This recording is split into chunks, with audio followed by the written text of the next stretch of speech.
Welcome, everybody. This is David Valenzuela with I Wish Podcast. On today's episode, we're so excited to have Kirstin Belkin with us of the Kiss Peach in Milwaukee, Iowa. Kirstin and I have been having conversations since she learned about Wish, and I'm so super excited. Kirstin's going to talk about her 9-year journey in becoming an esthetician and also becoming an RN, all things injectable. So Kirstin, welcome to the show. Thank you, David.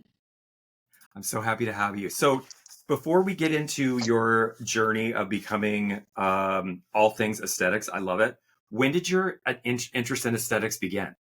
As a child. So when we're kids, or at least I can speak on this, is that I love to make like those like honey, yogurt masks and all the things and do the little spa days. My dad took me to like makeup counters and all of the things. And so I just loved all of the things, formulating, little body scrubs and all the things like that. So I love it. So we can probably talk at some point about ICPS if we have time. We'll get down through there.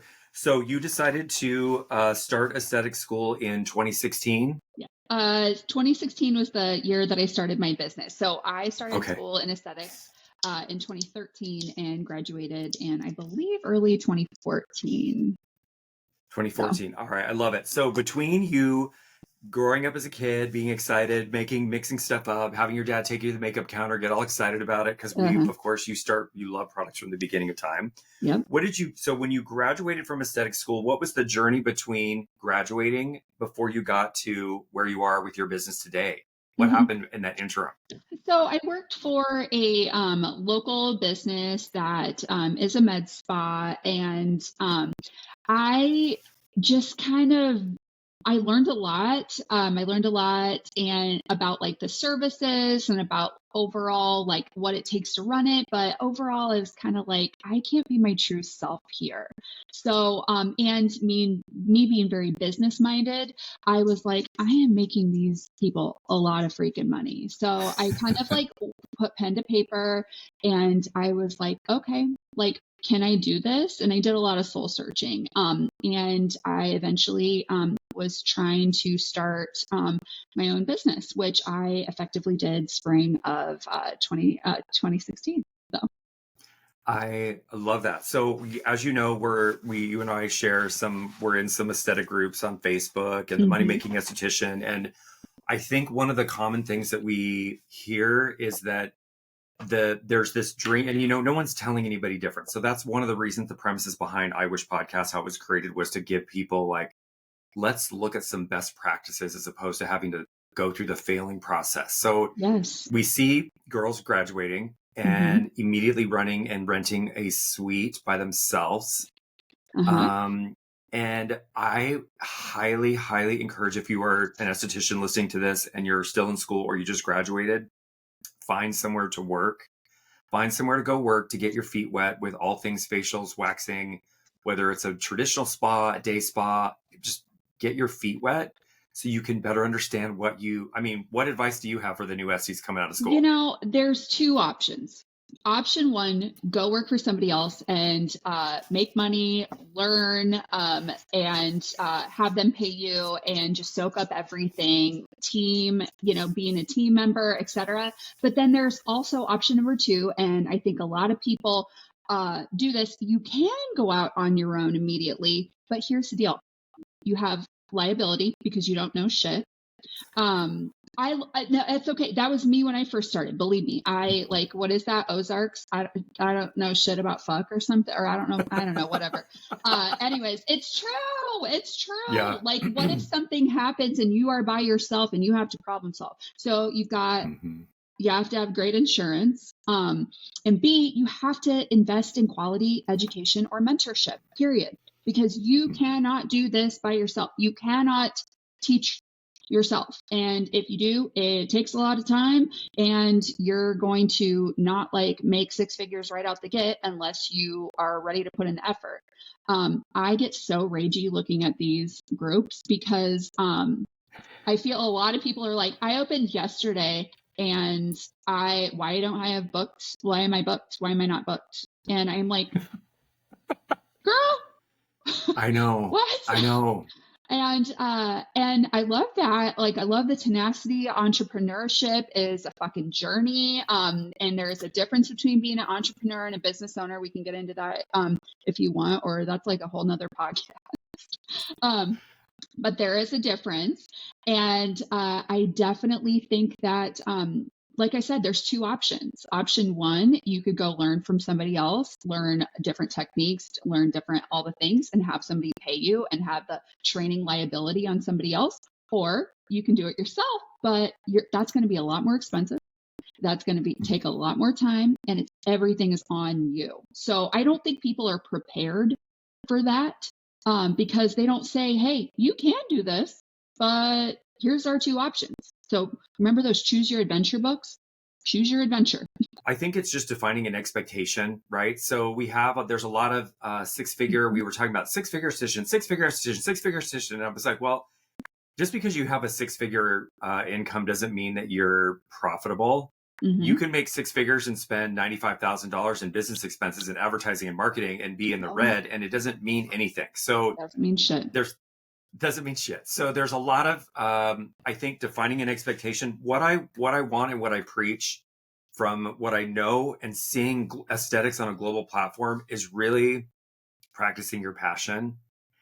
And the way that you figure out what your passion is by actually getting your feet wet and actually doing it. There's people, Maria, we joked about her taking a lash course, thinking that she's like, I'm the bomb. I know how to do lashes.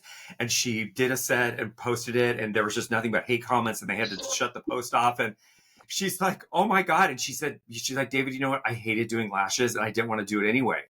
So, but I was like, you're not ever going to know that until you do some lashes, mess it up, and say, I really don't want to do this. Yes. I really enjoy, you got to do some things. So I don't want to, you have options, and there's not a perfect, I can't tell a new esthetician saying, you know what, if you have $100,000 and you want to go start your own business by yourself, that $100,000 is going to guarantee your success. There's too many variables. My best advice and what I see the most success is when somebody goes and works somewhere and they get some more experience and they get to understand a little bit about the actual day to day. And then a couple of years in, yes, by all means, take the leap, go for it. You know a lot more than you did. So let's talk about how did you build? So when you go from working in a med spa, being exposed to everything that happens in a med spa, to now owning your own business, how did you build your first book of business as an independent business owner? So that's a great question. I went the Groupon route. Do I regret? I know. Do I regret it? Yes and no. Did I learn a lot? Fuck yeah. And I think that.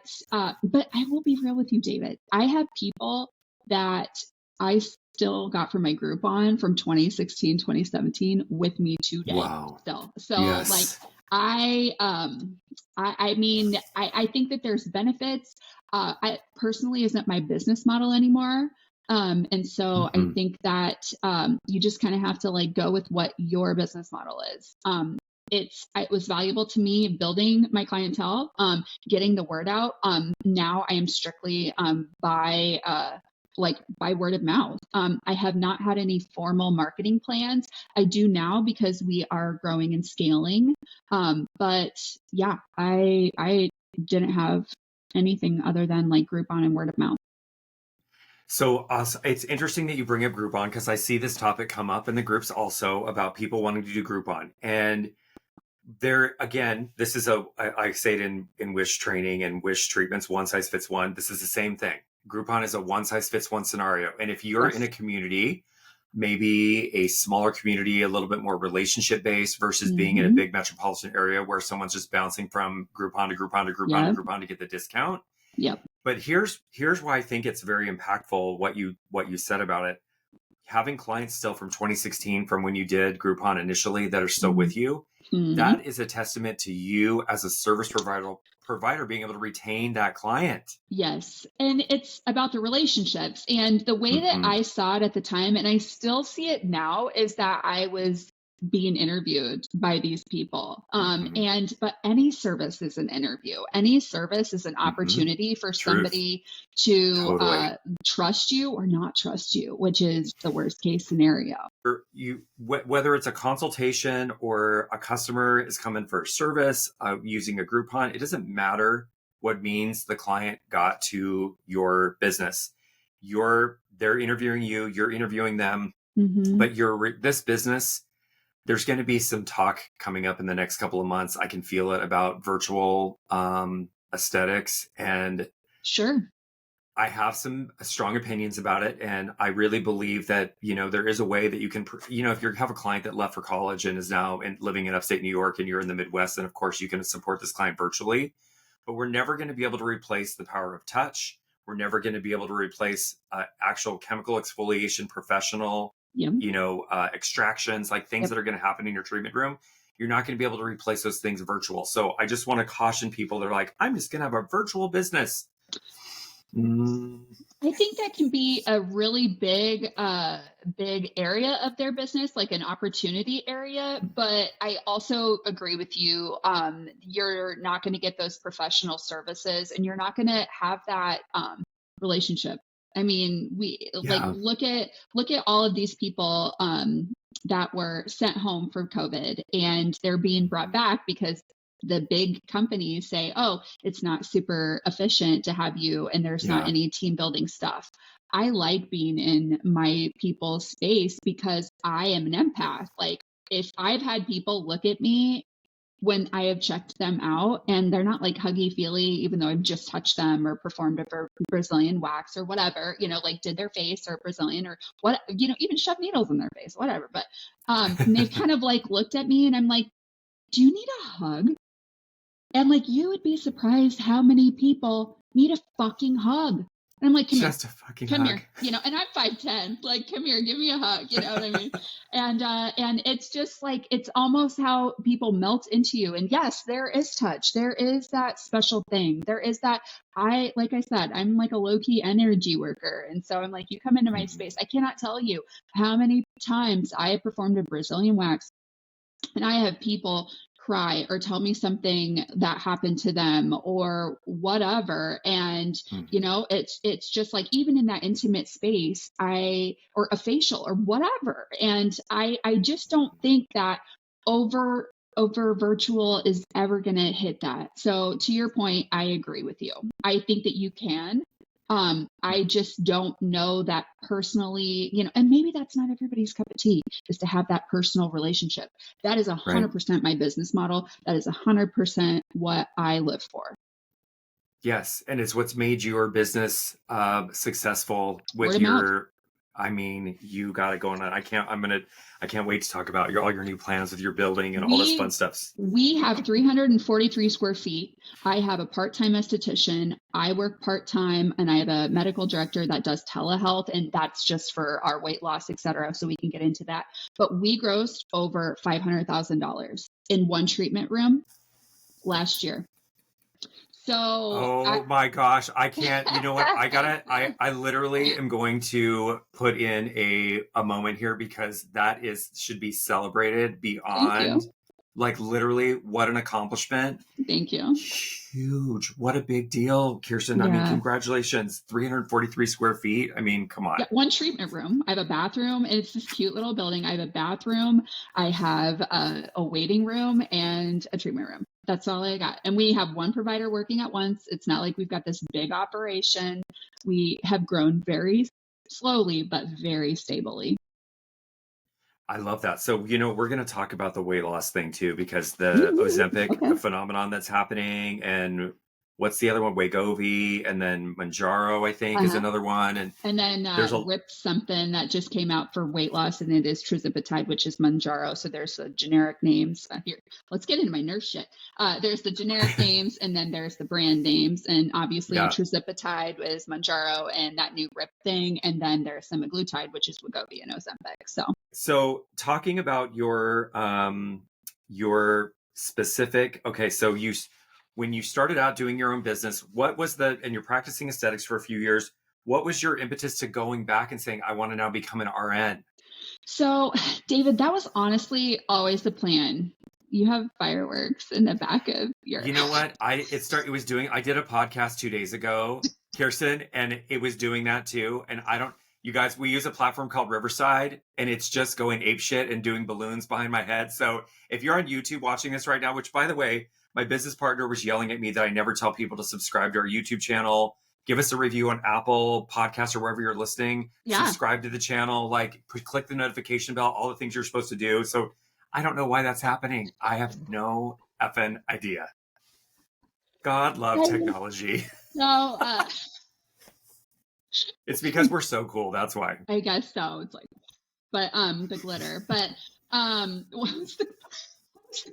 Oh, so you're practicing aesthetics. What was what gave you the idea or the impetus to go back to school to become a nurse? I've always kind of had that. I thought was, which now that I've been in business and the numbers has been a lot more of a focus of mine, I was like, okay, like whatever, but we can get into that because we've already talked about like that we want to talk about medical versus like aesthetics. Traditional aesthetics. Yeah. So you specifically knew that you wanted to become a nurse so that you could perform injectables.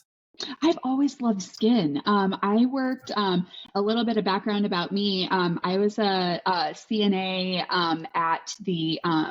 at the hospital. I worked ER. I worked surgery. I did all of the things. I worked in many emergency departments, including level 1 trauma centers. I'm really good at that too. Awesome. And so, but skin was always a really cool thing for me. And so it was always like my focus, even though I kind of took like a fun little like choose your adventure way. And, but yeah, so it was always the plan. I just kind of, built my business with my aesthetics.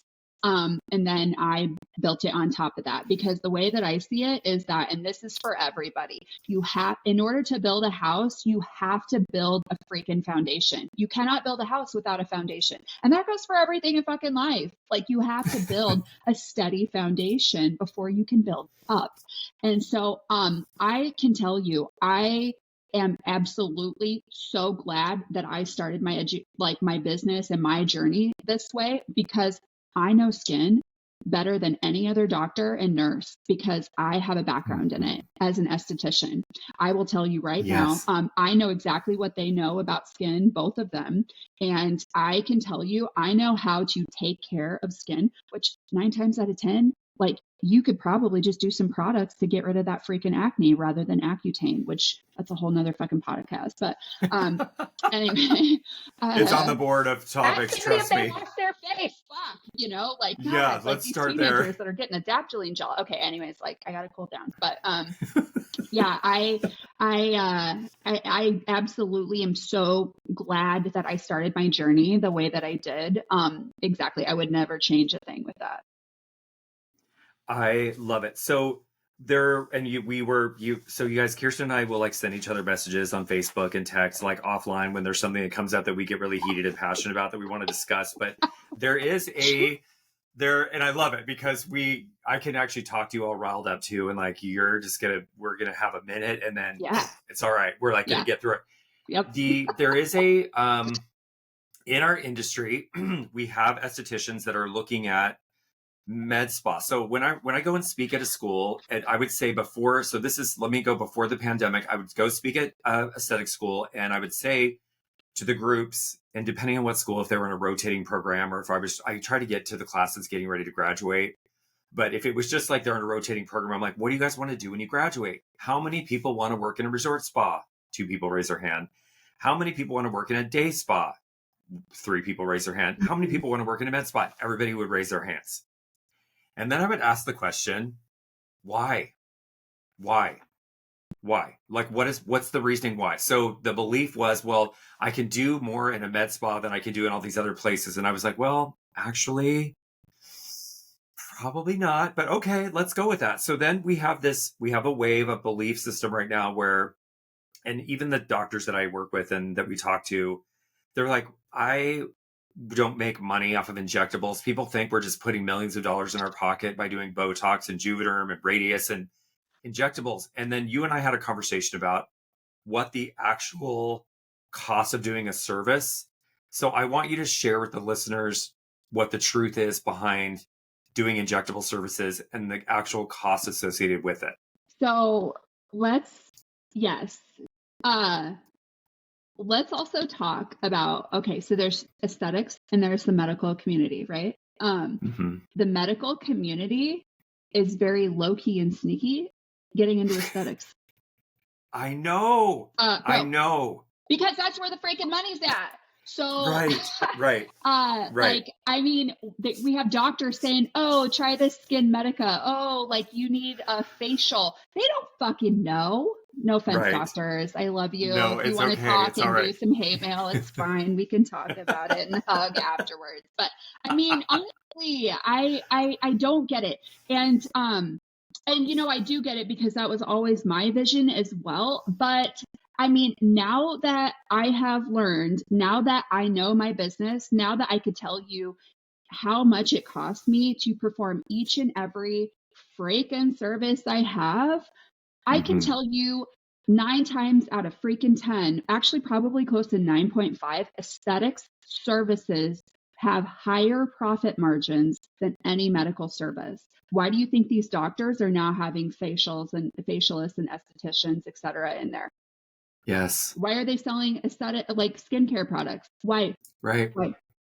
So why is it that people absolutely undervalue their aesthetics license comparatively to doing medical procedures and staying in their scope versus medical procedures? Why is that? Because if you want to be a business owner, and you know what, girl, if you or guy, whatever, if you want to go work someplace and you get more money to do this BBL and you're perfectly content for working, and that's another thing, but we'll get into that. Like, you need to be conscious about, like, are you set up to be a business owner?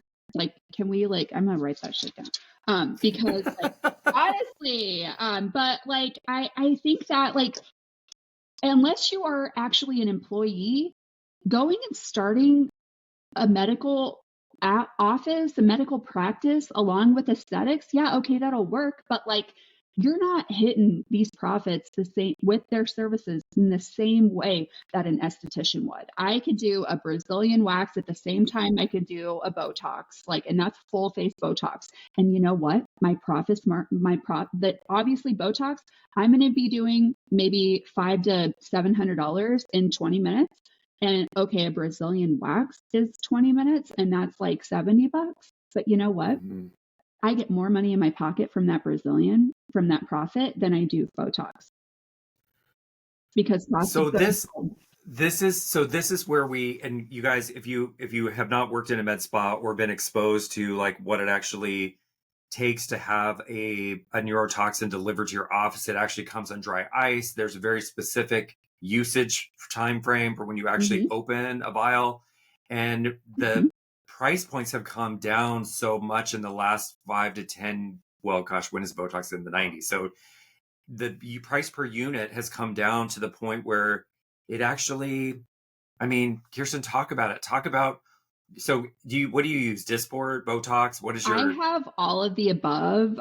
We haven't got into the Daxi yet, but which is the 6-month neuromodulator that they are calling more of a peptide. So maybe not a neuromodulator. I don't know if that's PR, but I do all of the other neuromodulators like Xeomin, Dysport, and Botox, and they all have different, obviously, their mechanism of action is the same, but like it's the protein and like the actual. Okay, I'm going to put this in a way that everybody's, because I love analogies. There's a freaking chocolate chip muffin. How many recipes are going to make this chocolate chip muffin? But in the end, there's still a freaking chocolate chip muffin. That is how Xeomin, Botox, and Dysport is. So, like I said, like the recipes can be a little different, but there's still a chocolate chip muffin. But anyways, yeah, I think that knowing your numbers and that is absolutely going to be the most important thing, like, for somebody, because I think that, and you know, I said something on Money Making Esthetician about my 12 Days of Christmas special. Do you remember that? That was like last fall, and I blew up. I had like over 300 people messaging me, "Hey girl, tell me what this is," you know, and I'm just like, I couldn't keep up because my gross revenue is usually about 20 to 40K on my 12 days of Christmas special. And Yeah.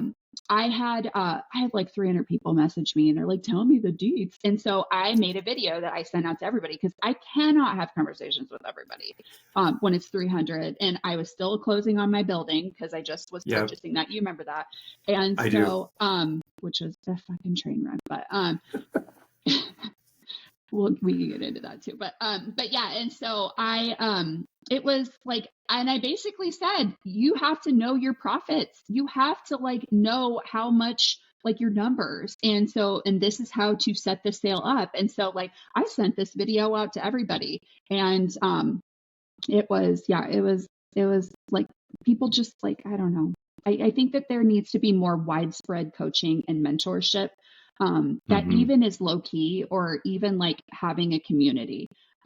I will most likely start a Patreon this year. I just hired a fractional CMO who has helped me hire an overseas VA who does like video editing, and she's Love it. amazing. I love her. Donna, if you're listening, I love you.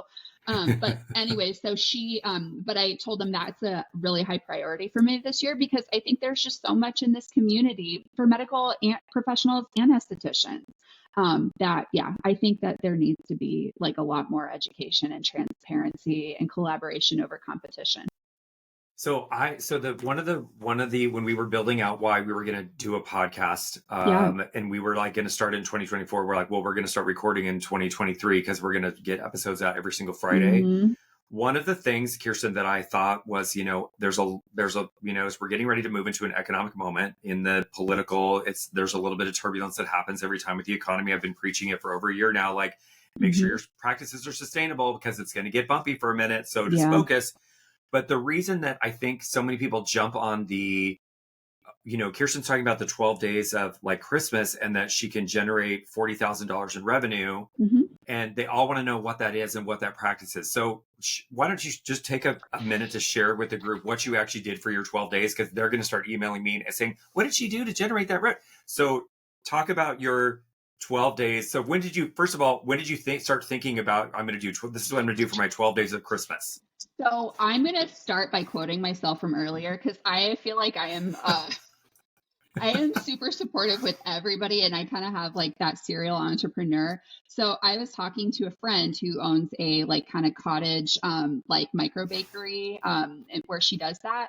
And we were talking about somebody else in her town started a micro bakery by having like a separate person asking her about like her like how does she do everything. And so the friend of the person that was asking questions started micro bakery with like basically everything that my friend. And so I said, this is like, I'm quoting myself here. Isn't that like egotistical? I said, however, with that being said, I don't always answer every single little question of how do you do it? And here's why. I said, I am not a gatekeeper. I am about collaboration and community, but if I tell everybody exactly what I do, then how do they grow? How do they learn? And what I have done isn't going to work for everybody. You don't want to do my fuck ups. You don't want to do that. You want to do the good shit, Yes, right. And I don't want to be responsible for anybody's failure. I want to support your wins, And I think that like if I were to tell everybody about every single little thing in my business that I do, that's not going to work for everybody. And I would much rather support them in their growth because like you have to grow at the same time your business grows. There is not like one thing skyrocketing. You got to do both, especially if you're a business owner and especially an entrepreneur. So I can tell people all of the specials that I do, but that might not be what they need. Like I say, focus on retail because that's your profit.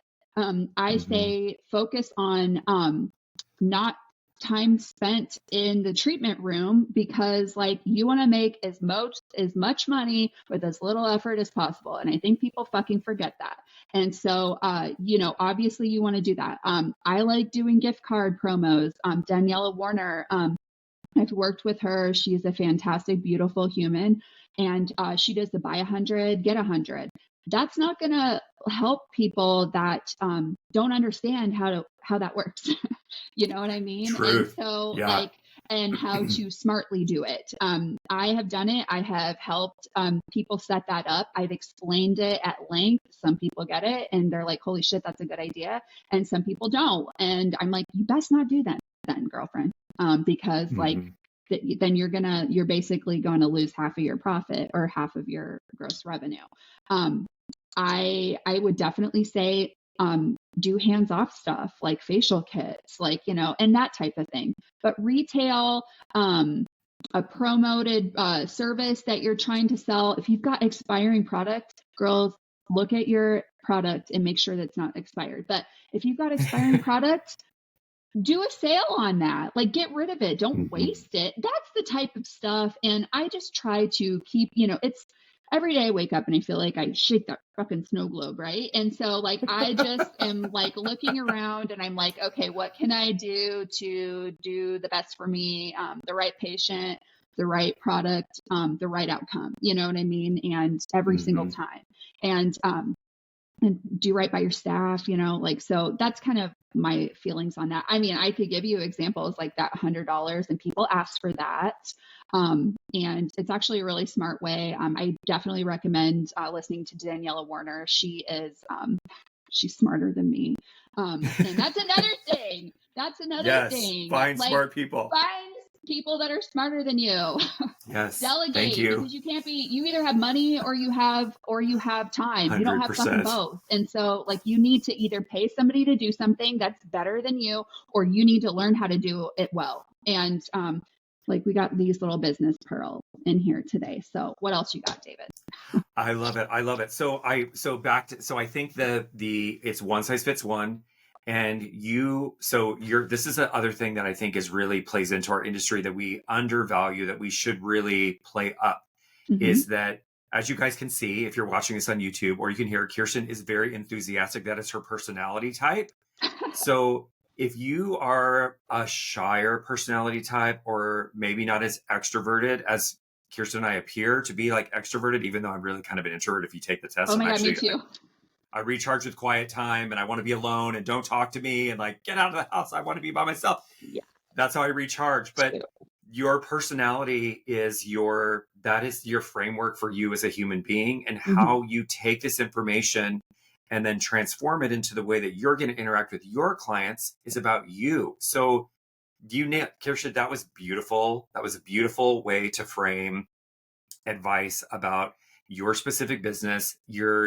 Not every single promotion in the industry is going to work for your specific business type, and knowing the difference and being able to be like, okay, that's not my jam. That's not my client. That's not going to work for me. And that's okay. You guys, this is not a cookie cutter industry. We're all entrepreneurs out here on the wild leading edge, keeping ourselves afloat. And sometimes we just want to take the advice and manipulate it for what's going to work best for our specific business. Yes. And that's what the premise was on my video for my 12 days. Now, if people message me and they are serious about wanting to do like do a Patreon or like some coaching, I do offer that. It's more coaching because like I said, I am not going to give you this recipe that I have used to make my chocolate chip muffin. But you know what? I can help you create your beautiful recipe that's going to create your chocolate chip muffin.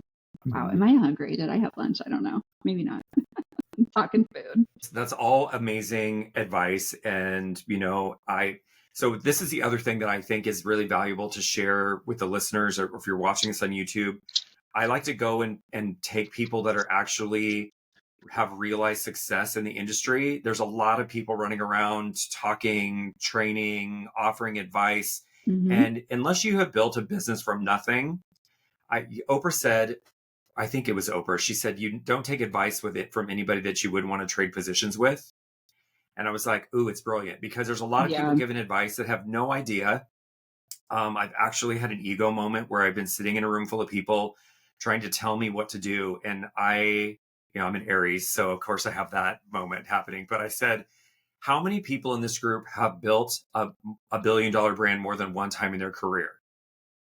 have contributed to building a $1 billion brand in more time, and everyone just became totally silent.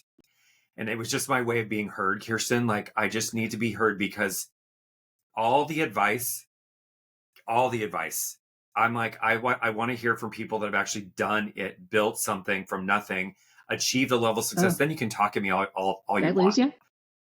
No, I can hear you. Can you hear me Shit. still?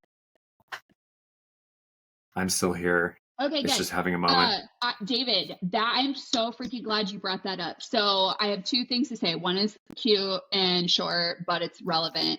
2024 is the year of authenticity, period. Mhm. Our Yes. message needs to be authentic. You need to be authentic with yourself, whether you are a complete ridiculous person like myself, or if you are an introvert and shy, you need to be authentic with yourself.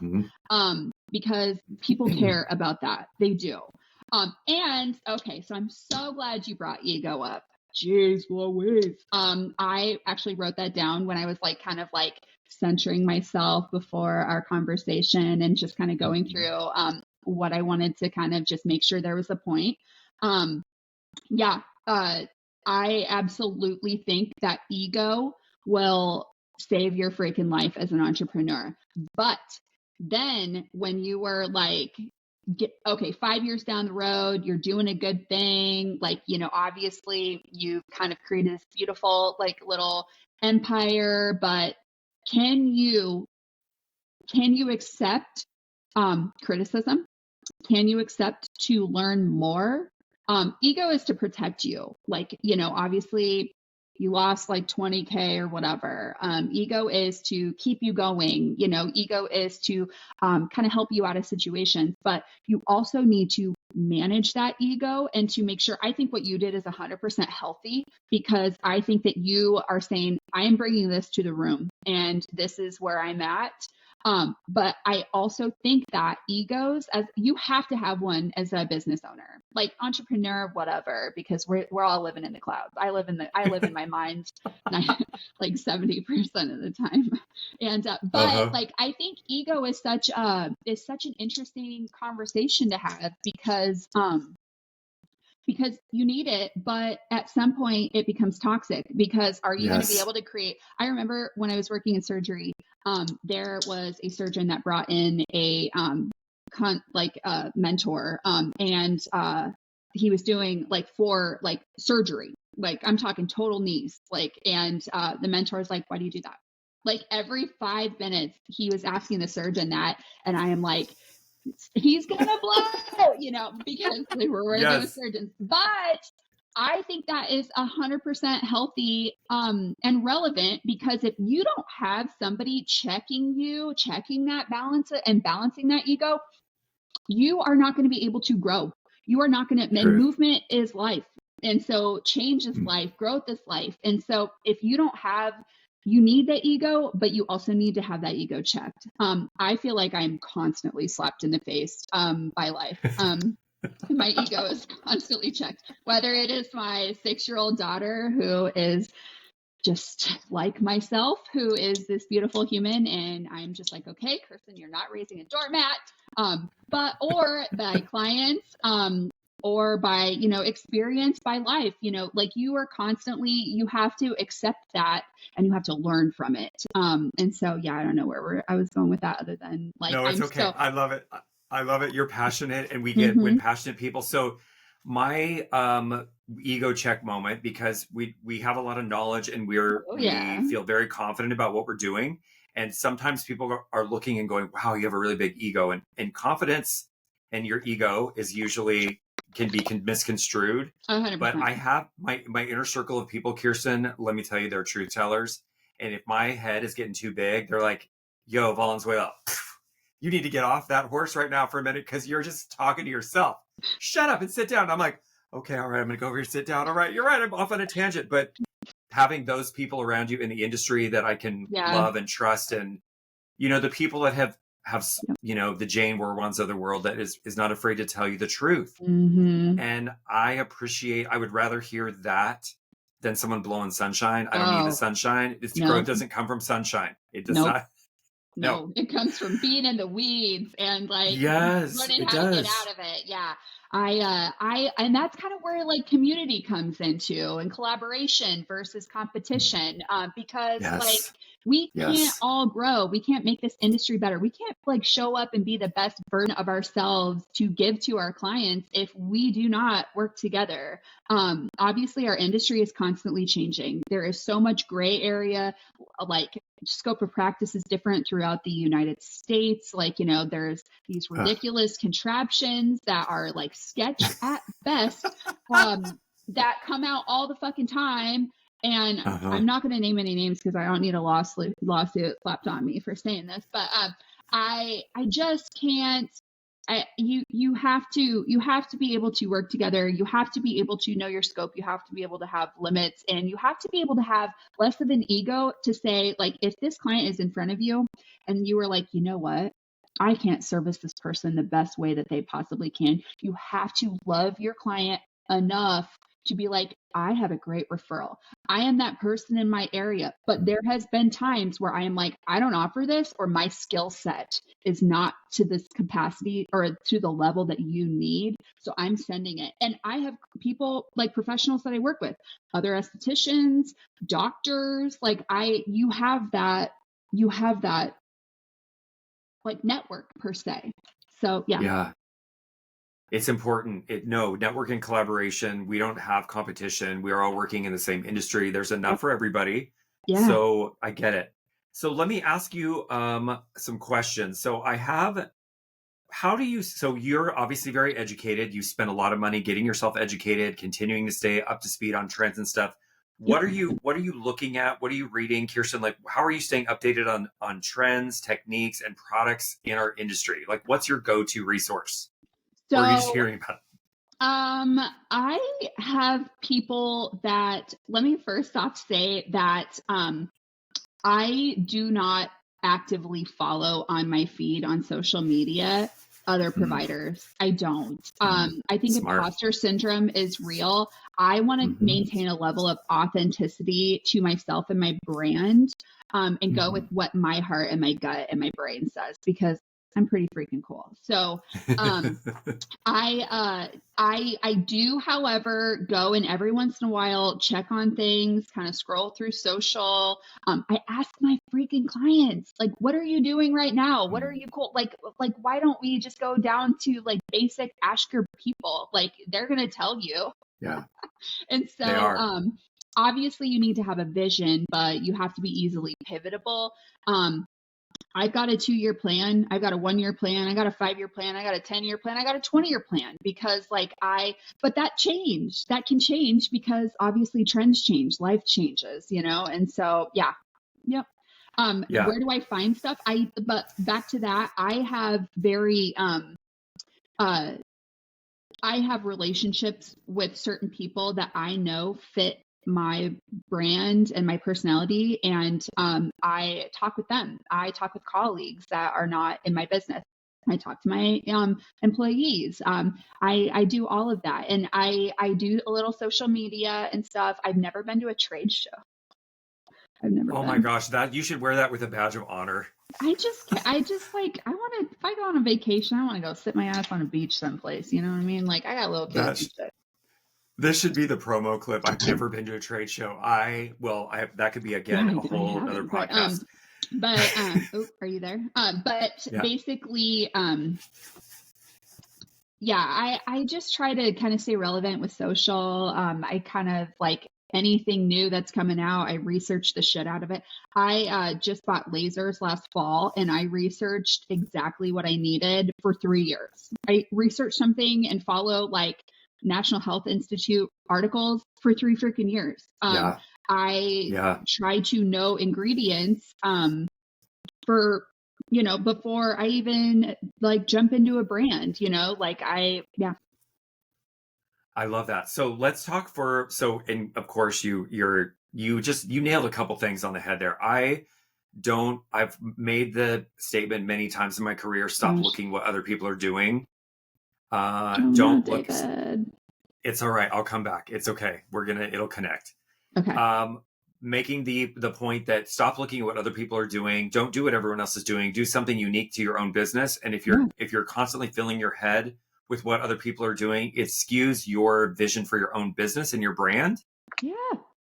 Keep Yeah. it focused and keep it independent. So talk to me, Kirstin, how were you introduced to Wish? So I did the Richard Morel program, and I'm wrapping that up. He has been wonderful and a lifesaver during my SBA loan process because Yeah, he really helped me with nailing down my financials. Another a thing lot that of I work. really think, oh, another thing that I would definitely recommend is Ugly Beauty Business. If somebody has not found their calculator, like their treatment service calculator, if they haven't found exactly how much it's going to be to perform that Brazilian, you cannot price accordingly. I don't care if this person over here is 65 and you want to be 60. Like, it doesn't work like that. Like, Doesn't work that good. you're not gonna be successful. Oh my God, it's crazy to think that people, like, and that's how I started, to be honest with you. So I'm gonna say it, like, I was a jerk and I didn't do that. And I will say that doing those calculators, David, like, I didn't cry at all during nursing school, but I cried doing that, like, Ugly Beauty business. Well, it's So, you know what, the industry is mhm. very like take action, Yep. take action, take action, take action, Yep. get the client, do the treatment, Oh and we're yeah. not there's unless you're working with a consultant or you have figured out a way to go and find some resources to actually help you with the mathing of the Oh yeah. industry to understand what it actually costs. I'm very proud of the fact that we've created a brand where it's $5 to $7 to do a Wish acne treatment. Oh The cog is very minimal. So, yes. and there's a reason behind that, which we'll talk about in another episode, obviously. But looking ahead for our industry, what do you anticipate the field of aesthetics? So you said, the year of 2024 is about being Mhm. authenticity. What do you see changing in the aesthetic arena moving forward? Like, since you've been in it now for a minute, where do you see the aesthetic industry going? I think life in general is going to a lot more of a why thing, uh, integrative aesthetics. I just Yes. trademarked myself so I can say that. But Nice. integrative aesthetics is going to be huge because people, it's just kind of like, why shove a cholesterol pill down your throat, right? When, like, why shove all of this medicine? Why shove like any and all of this down your throat if you are not fixing the root cause of things? I think aesthetics is the same exact way. I think some people, and why, as my business model, and I definitely am like, you know what, with integrative, if somebody doesn't feel comfortable with Botox or fillers or any medical stuff, I'm not going to bully them into doing that. I want to be able to help everybody in my community, all demographics, Mhm. all people of color, like all Fitzpatricks. I want to be able to successfully and knowledge and like have the knowledge to help them. And so I have flow charts for all of my conditions, Fitzpatrick's, lasers, like treatments, products, you name it. I could probably sell them for $1 million, to be honest with you. But I have all of that because, like, if somebody doesn't want to choose this, then we're going to go down this area of the flow chart. Like, if they don't want to do Botox, you need to manage their expectations. You need to be honest with them. You need to do all of this stuff, and you What need to be able, realistically is possible? yeah, and you need to be able to say, okay, well then, girlfriend, you got melasma. We need to get you on a tyranase inhibitor or tyranase. I can't ever fucking say that word. But we need, Pyrosinase, yeah. Jesus Christ.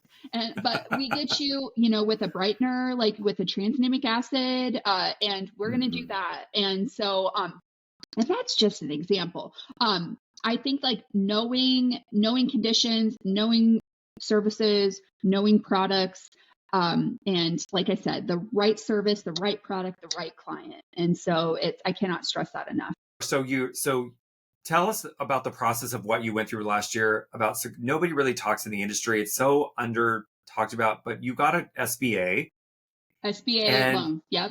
you got an SBA loan. So congratulations. I know that Oh, was not a short like process. my eyes twitching while you like said that. Oh my God. It was a lot. So it's not like a conventional loan, but my rationale behind getting an SBA loan was I didn't have enough liquidity to put down, which I could have. This building dropped in my lap. And so, and I wanted to finance like everything, like F&F, working capital, leasehold agreements, etc. Like everything, my build out all together. Yeah. And so, yeah, this SBA loan, and my rationale with this is, okay, COVID happened. Guess what? The SBA like took care of their people first because that's the government. And so this is a government backed loan. It was the hardest loan to get. Yes. I was accepted, and just like getting everything like spick and span. Oh my God, what a process. Like I said, like it was a long year last year. So I'm really looking forward to 2024. I love that. So your plans are, so you've secured the building now, and now the plan is to completely renovate the building. Yes, we're working on that. I've got brushing concrete floors, open concept ceilings. I've got 5 rooms. So we're going from 1 room to 5 room. Wow. And so, yeah, I have a rentable room. I will have IV chairs. IV is the only additional service I will be adding. Obviously more staff, but yeah. So I cannot wait. So how far away are you from Fairfield? Illinois? No, isn't Fairfield in Iowa? Maybe, but I've never been there, so I couldn't tell you. You know what? Maybe I'm getting it wrong. You know what? We'll talk about it offline. We can Google it. We'll Google it. We'll figure it out. So, Kirstin, thank you so much for your time today. I so appreciate your enthusiasm. I'm so excited for you to get your hands go knee deep with acne, and adding this onto your practice, and having people dedicated to treating acne in your practice, because that's why Wish was founded. Yeah. But tell everybody where people can find you. So my personal Instagram is skincare K. I don't know. I'm not a social person. It's the Kissed Peach, and you will see me on Facebook. Skincare K 1.0, and that's my personal one.